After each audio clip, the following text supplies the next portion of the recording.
Hai people, welcome back again with me, Jacob. Oke guys, malam ini kita akan ngebahas sebuah kasus tentang gadis kecil penyandang disabilitas yang sebenarnya kasusnya ini cukup misterius. Karena si gadis kecil ini yang bernama Paulette Guevara, dia ini tiba-tiba hilang dari kamarnya sendiri secara misterius dan tidak ada yang tahu pasti bagaimana cara dia bisa hilang secara tiba-tiba. Dan ketika jasadnya Paulette ini ditemukan, sebenarnya sangat menyedihkan sih dan sangat-sangat aneh juga sebenarnya. Dan karena hal itu sangat banyak teori-teori yang bermunculan tentang apa yang terjadi sebenarnya pada Paulette ini. Dan ini adalah sebuah kasus yang sangat menggemparkan di Meksiko pada tahun 2010.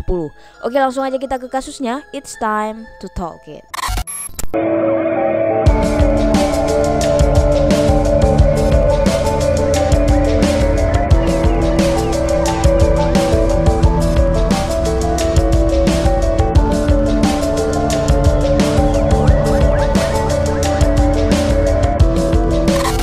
Oke, kasus ini dimulai pada tanggal 21 Maret 2010 di Meksiko, di mana ada sebuah keluarga yang terdiri dari sang ayah yang bernama Mauricio Guevara. Dia adalah seorang pengusaha sukses, dan kemudian ada istrinya Lizette Farah. Dia adalah seorang pengacara yang sukses juga dan cukup terkenal. Dan mereka berdua ini memiliki dua anak. Anak yang pertama itu bernama Lizette, jadi sama seperti nama ibunya, tapi dia ini kerap dipanggil dengan Lizzie. Si Lizzie ini berusia 7 tahun dan anak mereka yang paling kecil bernama Paulette Guevara yang berusia 4 tahun. Nah, si Paulette ini, dia ini adalah anak yang terlahir prematur. Jadi dia ini terlahir masih dalam kandungan ibunya itu, masih usianya itu 25 minggu. Jadi masih awal sekali ya. Dan bisa dikatakan kelahirannya itu antara selamat atau enggak gitu. Karena ya di usia segitu sangat kecil gitu kan, kemungkinannya 50-50% lah dia bisa selamat atau tidak. Ya untungnya si Paulette Guevara ini bisa selamat, tapi ya disayangkan dia harus terlahir secara prematur dan itu membuat dia memiliki disabilitas secara fisik. Jadi dia itu nggak bisa berdiri sendiri ataupun berjalan tanpa bantuan orang lain, dan dia juga nggak bisa ngomong. Jadi di usia yang udah 4 tahun si Paulette ini dia cuma bisa ngomong mama sama papa atau kata-kata lain seperti dia ingin meminta makan gitu. Tapi ya untungnya si Paulette ini terlahir di sebuah keluarga yang cukup kaya ya, dan dia juga memiliki keluarga yang sayang sama dia. Ya walaupun ketika kasus kematiannya ini terjadi, kasih sayang mereka, keluarganya ini terhadap si Paulette ini ya bisa diragukan ya, dipertimbangkan apakah benar-benar sayang gitu. Jadi pada malam itu sekitar jam 9 malam, Paulette ini bersama ayahnya Mauricio dan kakaknya Lizzie baru pulang ke rumahnya yang berada di Huixquilucan.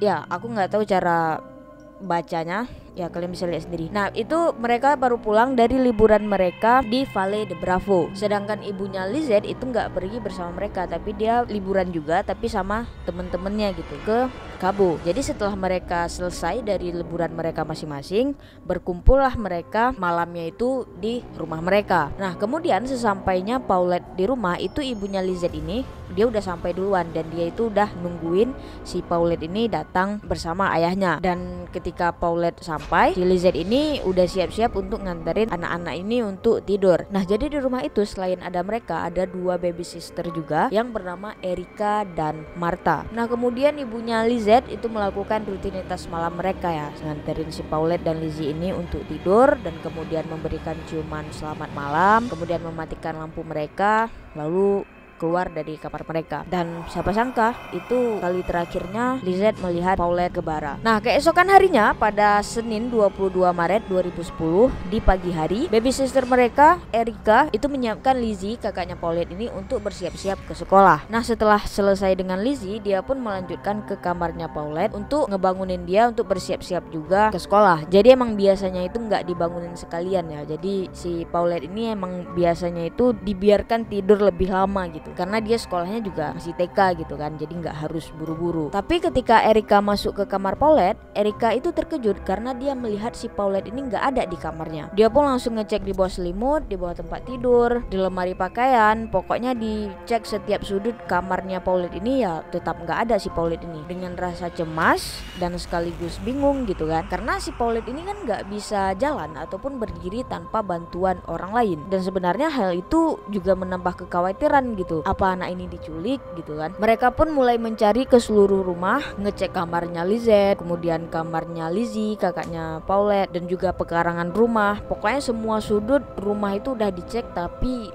Paulette juga tetap tidak ditemukan gitu. Setelah ngecek seluruh rumah, mereka pun akhirnya memutuskan untuk nelpon Lizette dan Mauricio dan mengatakan kalau Paulette ini hilang. Lizette dan Mauricio pun langsung pulang dan mereka mulai mencari Paulette sampai ke keluar rumah. Mereka sampai cari ke sekitaran apartemen, taman, nanyain ke security. Mereka juga ngetokin rumah-rumah tetangga satu persatu untuk nanyain apakah kalian melihat Paulette gitu. Tapi nggak ada satupun di situ yang ngelihat Paulette dan mereka pun di situ udah mulai panik. Dan akhirnya Mauricio ini, bapaknya, memutuskan untuk menelpon polisi dan memberitahukan akan hal ini. Polisi pun pada saat itu langsung datang ke rumahnya Paulette. Nah di sini bisa dibilang polisi tuh kayak tidak kompeten ya cara mereka bekerja pada saat itu. Jadi terbilang kurang aneh juga sebenarnya cara mereka menyelidiki kasus ini di awal-awal, karena pada saat itu banyak sekali polisi yang datang, lalu mereka itu keluar masuk dari rumah itu tanpa ada instruksi yang jelas dari atasannya gitu, dan itu membuat TKP ataupun barang bukti yang ada di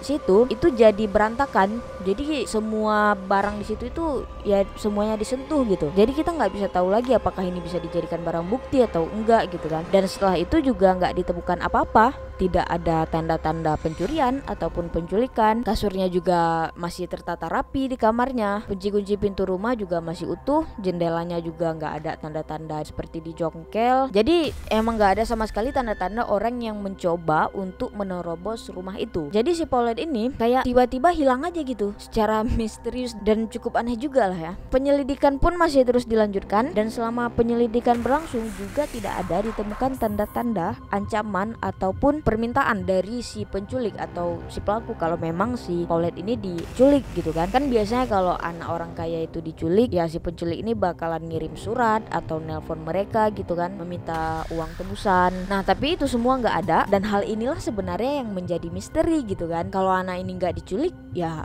kemana dia gitu. Kemudian karena masih belum juga ditemukan titik terang, orang tuanya Paulette ini akhirnya mencoba untuk ngeluarin semua koneksi dia yang ada. Mereka memasang poster Paulette di mana-mana, bahkan mereka juga memasang billboard, dan di jalan-jalan besar itu di kota itu pokoknya penuh dengan fotonya Paulette pada saat itu. Dan karena semua foto Paulette bisa dijumpain di sekitaran jalan, inilah yang membuat kasus ini menyebar dengan sangat cepat dan menjadi berita besar juga gitu di Meksiko pada saat itu. Kemudian orang tuanya Paulette juga melakukan wawancara di beberapa media. Saat dilakukan wawancara ini, Lizette itu, ibunya Paulette, itu mengatakan ke media kalau ini adalah penculikan. Jadi dia benar-benar sangat yakin kalau ini adalah penculikan. Tapi pernyataan si Lizette ini itu membuat orang pada ragu, karena emang gak ada gitu ditemukan jejak-jejak seperti adanya penculikan. Ya kayak yang aku bilang tadi kan, gak ada tanda-tanda dari si penculik ini, kayak telepon atau surat gitu yang meminta tebusan uang ya, atau kasih tahu lah apa alasan si penculik ini menculik si Paulette. Ini sebenarnya yang membuat orang ragu sama pernyataan Lizette. Lizette ini juga mengatakan Paulette ini adalah anak yang manis dan baik, dia seperti malaikat kecil, dia nggak pernah nangis, marah ataupun nakal gitu. Pokoknya dia nggak pernah membuat masalah sama sekali gitu ya. Jadi benar-benar seperti malaikat kecil gitu. Ya ibunya menganggap Paulette seperti itu. Nah kemudian Lizette juga mengatakan pada pewawancara yang berbeda, jadi media yang lainnya, dia mengatakan pada saat malam Paulette menghilang, anjing di rumah mereka itu nggak ribut sama sekali. Jadi memang nggak ngeluarin suara apapun. Kan biasanya kalau ada penculik masuk atau ada hal-hal aneh gitu pasti anjingnya gonggong gitu kan. Emang pada malam itu bener-bener tenang gitu, aman-aman aja gitu. Dan alarm di rumah mereka juga nggak terganggu gitu. Oke, kemudian kita lanjut lagi pada tanggal 27 Maret, itu beberapa hari setelah Paulette menghilang. Lizette ini mulai memutuskan untuk ngizinin orang-orang untuk masuk ke rumahnya untuk melakukan wawancara. Jadi kan kasus ini udah menjadi pemberitaan yang besar ya. Jadi banyak media ini yang mencari dia untuk dilakukan wawancara. Nah, tapi yang aneh di sini kenapa si Lizette ini mengizinkan orang-orang ini untuk masuk ke dalam rumahnya, yang mana rumahnya itu kan seharusnya menjadi TKP ya. Dan ya seperti yang aku bilang tadi, banyak juga barang bukti di situ. Ya walaupun sebenarnya nggak heran lagi sih, di awal penyelidikan juga polisi juga udah ngelakuin hal yang sama gitu kan, ngebiarin semua polisi masuk ke TKP dan nyentuh apapun yang mereka mau yang membuat rusak TKP. Tapi yang anehnya masa nggak ada yang peduli sih atau nggak ada yang ngeh gitu. Kalau ini aja sebenarnya udah salah. Bahkan Lizette itu melakukan beberapa interview di kamarnya Paulette dan dia itu duduk di atas ranjangnya Paulette. Nah, saat dia melakukan beberapa interview itu, Lizette ini mulai menunjukkan beberapa perilaku yang cukup aneh ya. Dan perilaku itu semakin aneh ketika dia mengeluarkan statement ke media yang mengatakan, meski saya telah kehilangan Paulette, saya itu masih mempunyai anak perempuan yang satu lagi. Ya, dan tentu saja pernyataan ini membuat banyak orang mulai berpikir, wah ada apa ini sebenarnya yang terjadi sama Paulette gitu kan? Kenapa bisa ibunya ini mengeluarkan statement yang segampang itu gitu? Dan di sini para baby sister itu tampaknya begitu yakin kalau apa yang terjadi sama Paulette itu hanya orang tua mereka yang mengetahui dan mereka ada hubungannya dengan semua ini. Akhirnya setelah semua interview dilakukan, polisi itu mengambil kesimpulan bahwa orang yang bertanggung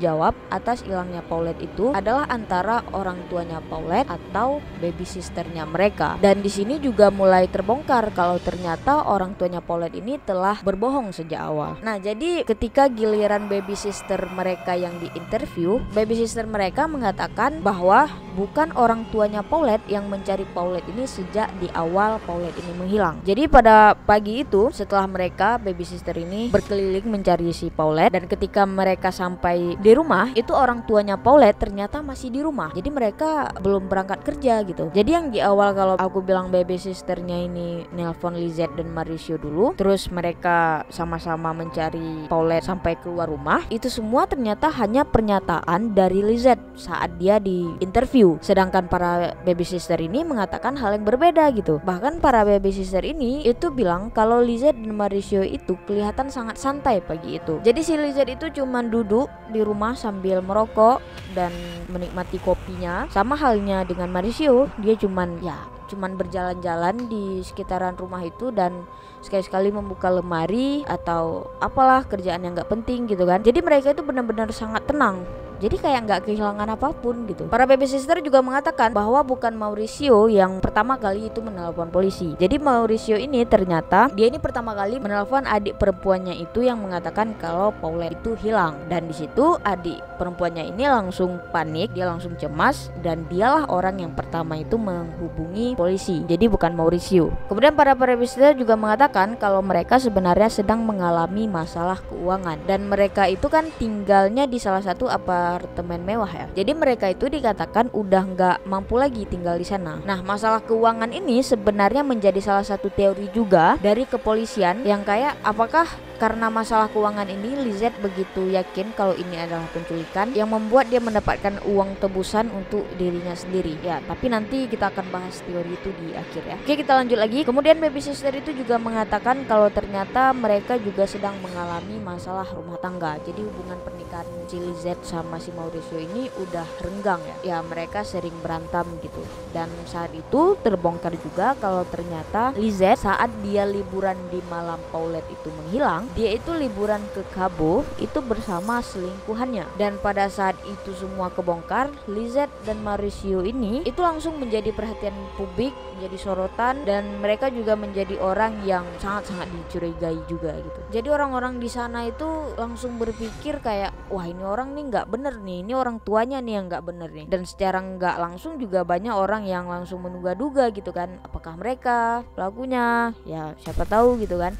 Jadi langsung jelek gitu image mereka di mata publik. Kemudian kita lanjut lagi, pada tanggal 30 Maret orang tua Paulette dan para baby sister itu dibawa oleh polisi. Jadi kayak diasingkan gitu mereka. Mereka itu dibawa ke, ya kalau nggak salah ke hotel, dan di sana mereka diinterview oleh seorang psikolog dan para penyidik lainnya. Dan ketika diinterview, psikolog ini yakin sekali kalau Lizette ini sepertinya dia mengalami gangguan kepribadian. Jadi dia itu hampir sama sekali nggak punya rasa empati atas kejadian ini. Dan dikatakan juga si Lizette ini dia tidak mempunyai rasa iba ke orang lain. Jadi dia itu ya cuma kayak mementingkan dirinya sendiri tanpa memikirkan orang lain gitu kan, ataupun kasihan ke orang lain. Dan selama dalam penyelidikan ini dia itu sering teriak-teriak atau marah-marah sendiri gitu ke polisi. Dan di momen itu juga orang-orang di Meksiko itu semua pada percaya dan nuduh kalau Lizette pelaku dari semua ini. Kemudian ketika Mauricio juga diinterview oleh psikolog itu mengatakan kalau Mauricio ini adalah orang yang sangat tertutup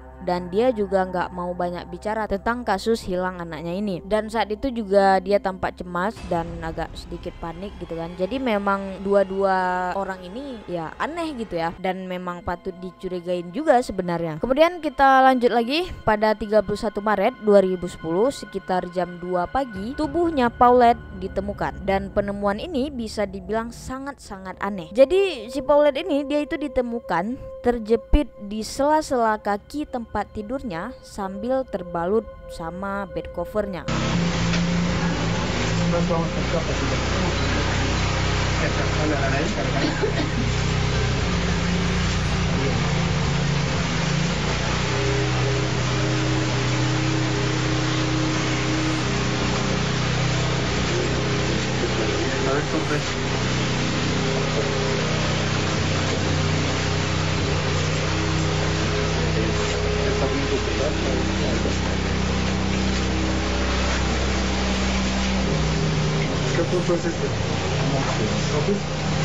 Nah, kalian udah lihat kan videonya? Jadi penemuan ini cukup aneh ya. Kebayang nggak sih bagaimana dia bisa nyangkut di situ gitu? Jadi ini kan kasur nih, terus tempat tidurnya itu kan di kaki kasurnya itu kan kayak ada sela gitu antara kasur, terus sela sama kayak papan penyangkanya atau ya apalah namanya itu. Nah dia itu masuk ke sela tempat tidur itu dengan posisi tubuh yang agak ke samping gitu. Pertanyaannya nih, gimana bisa dia itu nyangkut di situ selama 9 hari tanpa ada orang yang tahu sama sekali? Padahal si Lizette ini itu udah pernah beberapa kali kan di interview di kamarnya Paulette, dan dia juga duduk di atas kasurnya.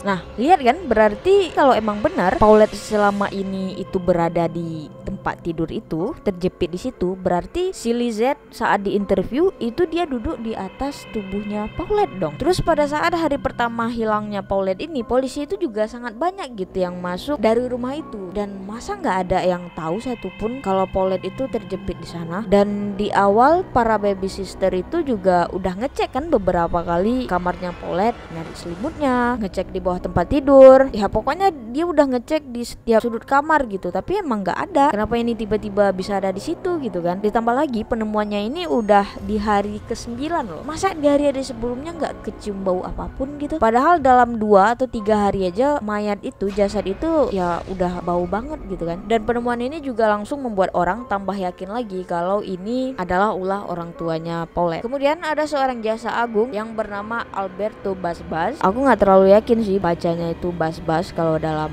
bahasa mereka ya, tapi aku akan baca Basbas. Dan dia ini adalah orang yang ikut serta dalam melakukan investigasi, dan dia juga termasuk salah satu orang yang berperan penting sebenarnya dalam kasus ini. Jadi pada saat penyelidikan, si Basbas ini itu dia juga sempat ngecek di bawah kasur, di tempat tidur, dan pada saat itu dia juga membawa masuk anjing pelacak gitu di kamarnya Paulette. Tapi ya tidak ditemukan apa-apa gitu. Dan ketika tubuhnya Paulette ini ditemukan, si Babas nggak tuh. Dan ketika tubuhnya Paulette ini ditemukan, si Basbas ini itu langsung bilang kalau ini adalah pembunuhan. Tapi pernyataan itu berubah ketika dia ini bertemu dengan Mauricio. Setelah si Basbas dan Mauricio ini sempat berbicara panjang, ya seperti mereka mengenal satu sama lain gitu kan, mengenal Mauricio lebih dalam. Tiba-tiba si Basbas ini itu mengatakan kalau ini adalah kasus kematian yang tak disengaja. Padahal awalnya dia sangat yakin kalau ini pembunuhan gitu kan, lalu tiba-tiba berubah aja gitu. Jadi selama penyelidikannya, dia ini menyimpulkan kalau Paulette itu meninggal ketika dia membalikkan badannya ke tempat tidur dan berakhir di bagian sela kaki. Jadi dia itu kayak guling-guling sendiri gitu sambil tidur, terus masuk ke sela-sela tempat tidurnya dan nyangkut di situ sampai dia sesak napas dan kehabisan napas. Kemudian mendengar statement dari si Basbas ini, itu Erika, baby sister mereka itu langsung mengatakan kalau emang benar seperti itu, aku pikir pasti kita bakalan sadar dan tahu, karena ribuan orang datang untuk mencari Paulette. Tempat tidur juga dirapikan. Aku juga nggak pernah lihat bundelan atau apapun.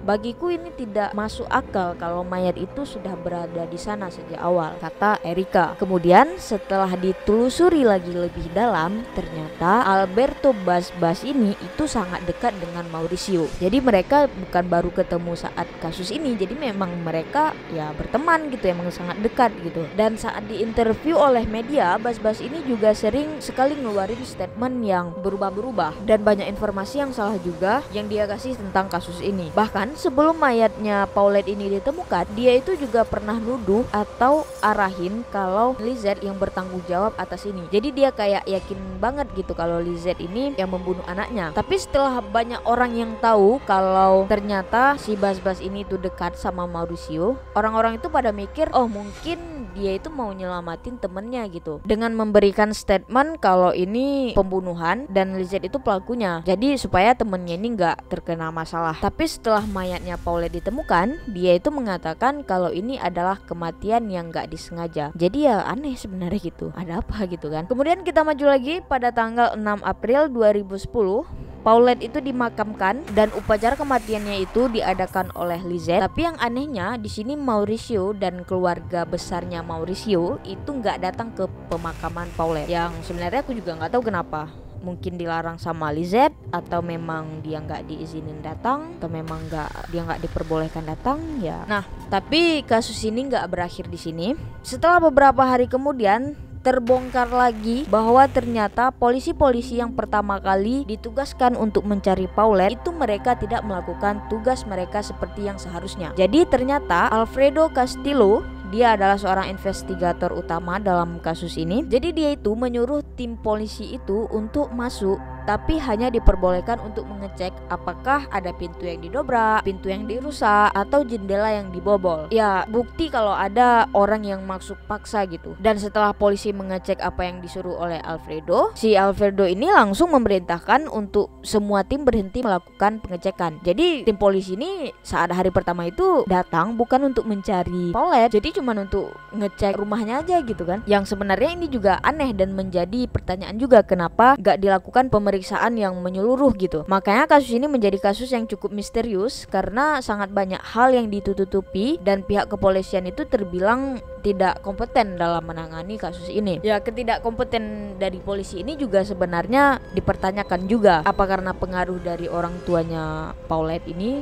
yang cukup kuat gitu kan, yang membuat pihak polisi ini bisa menyembunyikan itu semua. Ya, sampai sekarang masih nggak diketahui juga sebenarnya dan masih menjadi misteri juga. Makanya itu banyak sekali asumsi-asumsi ataupun teori-teori yang cukup dipercaya oleh orang-orang tentang apa yang terjadi sebenarnya terhadap Paulette. Nah, kita akan bahas beberapa teori yang terbilang cukup masuk akal dan cukup banyak diyakini orang-orang. Oke, yang pertama itu adalah teori bahwa Lizette lah yang membunuh anaknya sendiri. Ini adalah salah satu teori yang cukup masuk akal sih ya, kalau menurut aku gitu kan, melihat fakta-fakta yang ada. Jadi ya cukup meyakinkan lah ya. Jadi banyak yang percaya kalau Lizette ini membunuh anaknya sendiri itu karena dia itu udah gak kuat lagi ngurusin Paulette yang penyandang disabilitas. Karena mengurusi anak yang sebagian besar hidupnya itu bergantungan sama kita itu gak mudah, dan itu memang sangat membutuhkan kesabaran yang sangat besar dan rasa empati yang besar juga. Nah, si Lizette ini dia itu gak ada rasa itu sama sekali. Ya, menurut psikolog tadi juga mengatakan hal yang sama kan.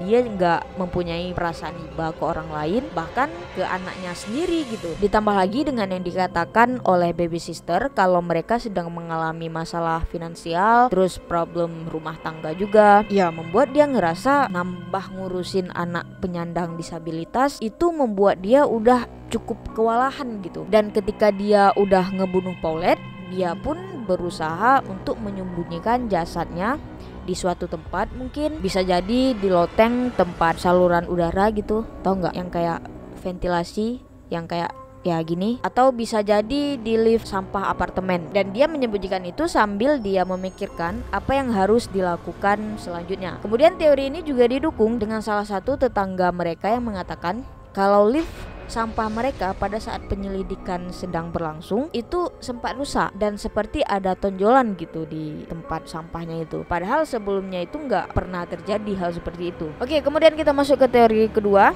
Teori kedua adalah teori bahwa Mauricio lah yang membunuh Paulette. Jadi banyak yang mempercayai ketika Paulette dan Mauricio itu holiday, pada saat itu dia itu mungkin udah meninggal sebelum dia balik ke rumahnya. Mungkin saat liburan ada kecelakaan apa gitu kan, mungkin karena kelalaian ayahnya si Paulette ini yang membuat si Paulette ini jatuh atau ketabrak, kecelakaan ya, yang membuat dia sampai meninggal lah. Terus mayatnya Paulette ini dibawa pulang oleh Mauricio, dan sampai di rumah Mauricio itu membuat kematiannya ini seakan-akan kematian yang gak disengaja. Itu teori kedua.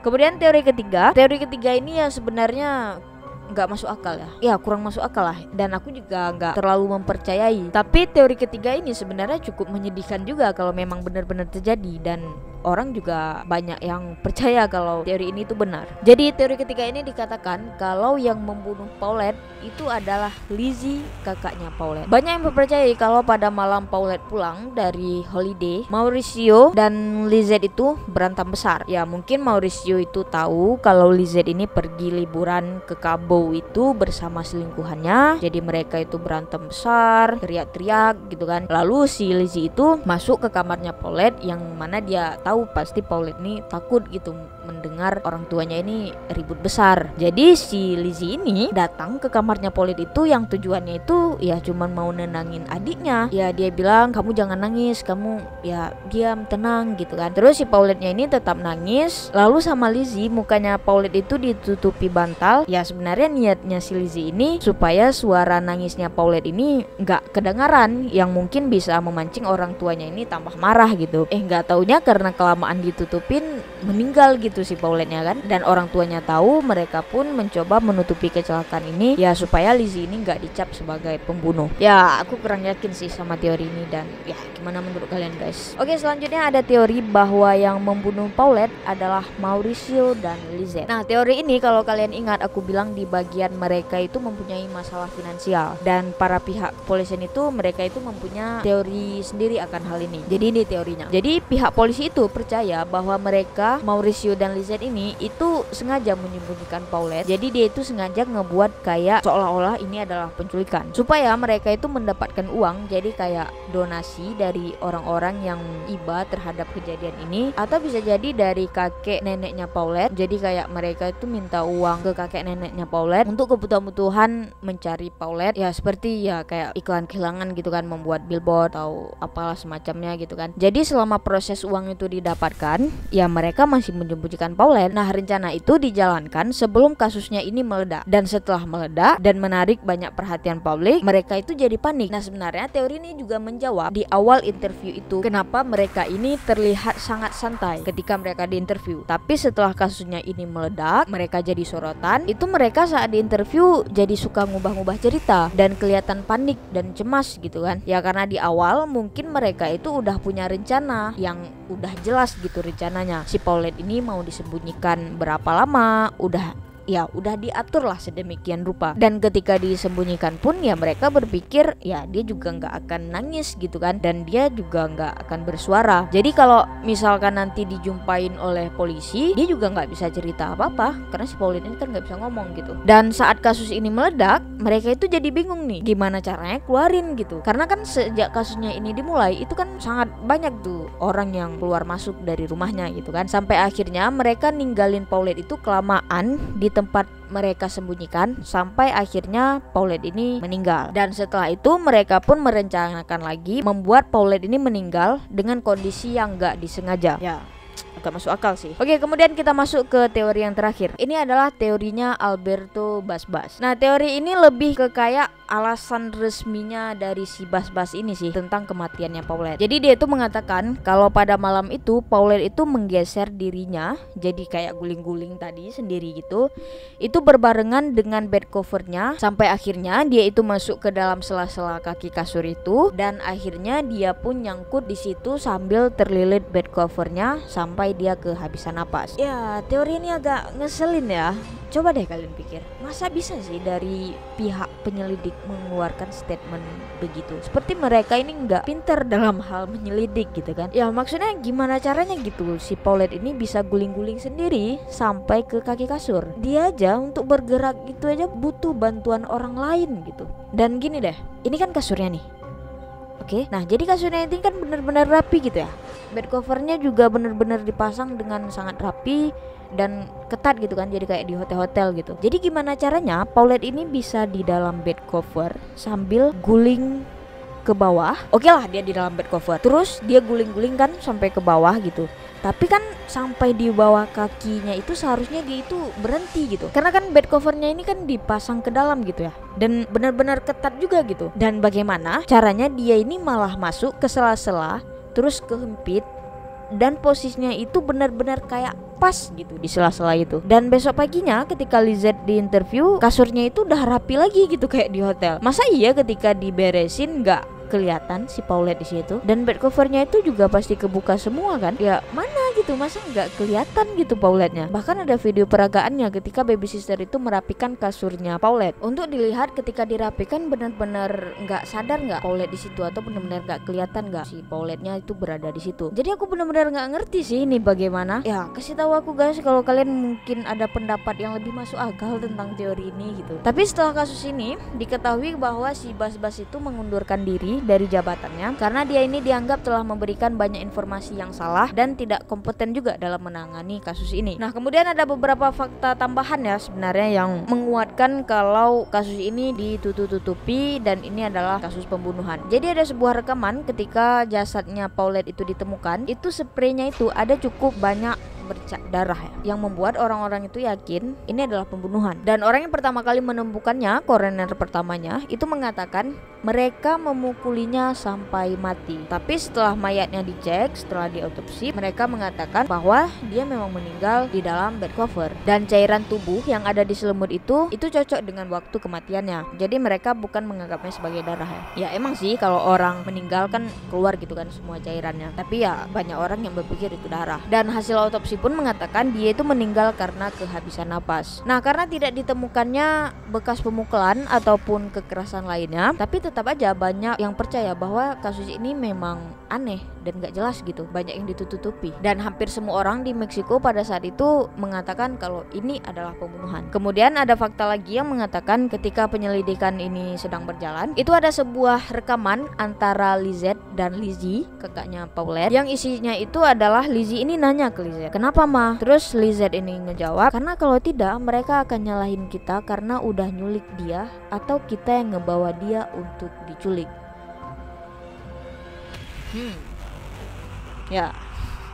Dan ketika rekaman ini viral, Lizette itu sempat ngelak ya, dan gak ngakui sama sekali kalau dia udah ngomong gitu ke anaknya. Tapi beberapa hari kemudian ketika ditanyai lagi, dia itu bilang, "Oh iya pernah, tapi kayaknya berbeda dengan yang mereka bilang." Kemudian ada juga sebuah video juga yang sempat viral pada saat itu, yang mana di dalam video tersebut itu ada piyama yang digunakan Paulette saat dia itu ditemukan. Nah, di dalam video itu ada juga ditunjukkan ketika Lizette, ibunya Paulette ini, diinterview di kamarnya si Paulette. Di ujung kasurnya itu ada piyama seperti piyama yang dipakai oleh Paulette saat dia itu ditemukan. Ya ini ya, kalau positifnya bisa aja itu piyamanya sama kayak kakaknya si Lizzie. Jadi mereka punya couple piyama, ya nggak jadi masalah gitu kan. Tapi kalau enggak, berarti si Lizette sendiri dong yang gantiin Paulette piyama itu sebelum dia itu ditemukan. Ya kalian simpulkan sendiri lah ya. Oke guys, itulah dia akhir dari kasus misteri kematian Paulette Guevara. Ya lumayan panjang juga ya pembahasan kita malam ini. So guys, gimana menurut kalian? Teori mana nih yang paling mendekati dengan kasus ini melalui fakta-fakta yang ada? Tulis pendapat kalian di bawah, oke? Tapi ya kalau menurut aku, kalau benar ini memang ulah dari orang tuanya, ya gila sih sebenarnya. Kalau emang mereka nggak sanggup urus lagi atau nggak bisa atau kewalahan gitu ya, apa salahnya coba kasih ke tempat-tempat penampungan ya kayak panti asuhan atau apa gitu. Ya setidaknya nggak dibunuh lah ya. Dan koneksi dari orang tuanya ini juga cukup hebat ya. Polisi itu bisa dibeli gitu. Polisi Meksiko itu bisa dibeli sama mereka untuk nutupi kasus ini kalau memang benar gitu. Ya tapi kita juga nggak tahu pasti gitu kan gimana kebenarannya dari kasus ini. Dan ya sangat disayangkan juga karena sampai sekarang juga nggak tahu apakah dia dibunuh. Tapi ya kasus ini sayang sekali berakhir dengan disimpulkan bahwa si Paulette ini mati tidak disengaja. Oke guys, sekian dulu video kita kali ini. Sampai di sini dulu. Jangan lupa like, comment, share, dan subscribe. Sampai jumpa minggu depan. Aku Jacob. Bye.